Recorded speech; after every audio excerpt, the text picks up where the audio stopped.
Dear students of class 11th, good morning. Welcome back again. We are doing lesson number 8, भू आकृतियाँ तथा उनका विकास। कल हमने 5 भू आकृतियाँ की थी, आज 6, 7, 8 करेंगे। प्राकृतिक तटबंध, नेचुरल लेवीज, बड़ी नदियों में बाढ़ के दौरान जब तटों पर मलबा फैल जाता है, नदबार, और उनका वेग कम हो जाता है तो उसका परिणाम क्या होता है? जो स्थूल आकार का, बहुत बड़े आकार का मलबा होता है वो तटों पर एक रैखिक निम्न एवं समानांतर कटकों के रूप में हो जाता है। देखिए यहाँ पर आप प्राकृतिक तटबंध एवं विसर्पिरोधिकाओं का चित्रण। बाढ़कृत मैदान, जैसे जैसे नदी का मलबा छूटता जाता है, पानी कम होता जाता है तो वो मैदान बन जाते हैं। ऐसा माना जाता है कि जहां आज हम रह पा रहे हैं यह भी नदियों द्वारा बहाकर लाई गई मिट्टी का परिणाम है, जिसको बच्चों इंग्लिश में अलूवाइल और हिंदी में जलोढ़ मिट्टी कहते हैं। यही कारण है कि पंजाब, हरियाणा और पश्चिमी उत्तर प्रदेश का जो इलाका है वह बहुत ही फर्टाइल माना जाता है, उपजाऊ माना जाता है।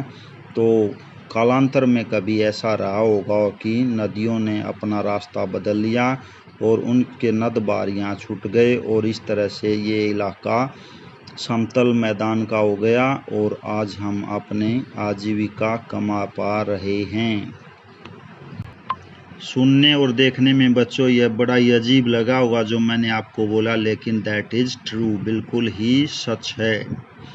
कभी कभी बाड़मेर और जैसलमेर, जो आज पूरा तरह से रेगिस्तान है, वहाँ पर कभी समुद्र हुआ करता था, लेकिन it was a slow process जो हम खाली ज्योग्राफी के माध्यम से पढ़ समझ सकते हैं, लेकिन उसका जो अनुमान है ज्योग्राफर्स ने लगाया है वो वेरी करता है थोड़ा बहुत इधर से उधर।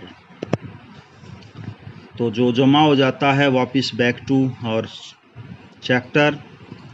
इन्हें प्राकृतिक तटबंध कहा जाता है। तटबंध, बंध का मतलब बांध, जो किनारे होते हैं नदी के उसके ऊपर।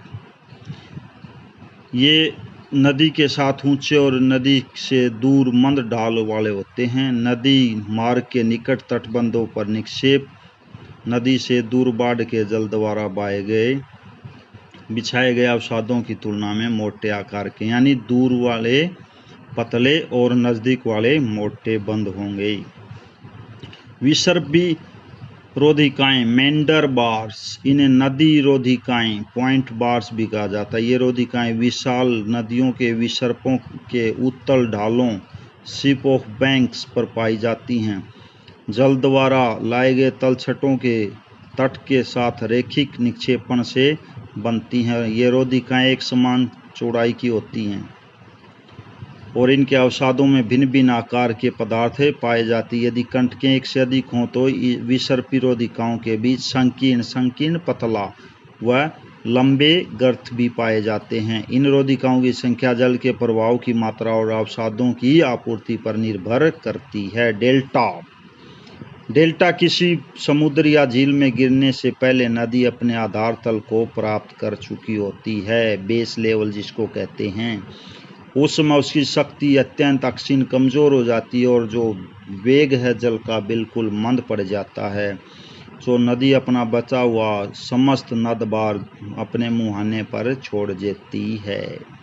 इस अवसाद के अवरोध के कारण नदी एक मुख्य धारा के रूप में नहीं बह पाती, बल्कि छोटी छोटी अनेक शाखाओं के रूप में बंटकर बहने लगती है। ये शाखाएं भी अपने अपने मुहाने पर नदबार का निक्षेप करती हैं, छोड़ती हैं। इस प्रकार मुहाने के पास विशाल क्षेत्र में एक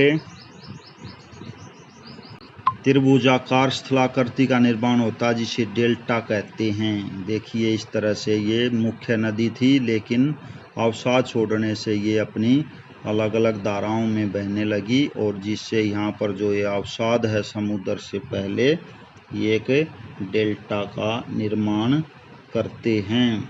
उल्लेखनीय कि जलोढ़ पंखों के विपरीत डेल्टा का निक्षेप व्यवस्थित होता है, जलोढ़ पंखों का नहीं होता, क्योंकि वो तो फिर बाढ़ के दौरान या पानी अधिक होने के कारण नदी में वो जो अवसाद होता है उसको काटकर नदी आगे बढ़ जाती है। विश्व में गंगा ब्रह्मपुत्र का डेल्टा 1,25,000 वर्ग किलोमीटर सबसे बड़ा डेल्टा है। विश्व की सभी नदियां डेल्टा नहीं बनाती हैं। बाढ़ का मैदान, नदी, डेल्टा और समुद्र, इस तरह से देखिए ये प्रक्रिया है। कल हम पढ़ेंगे ग्राउंड वाटर्स और किस प्रकार इसकी भूमिका है भू आकृतियों के निर्माण में। Thank you.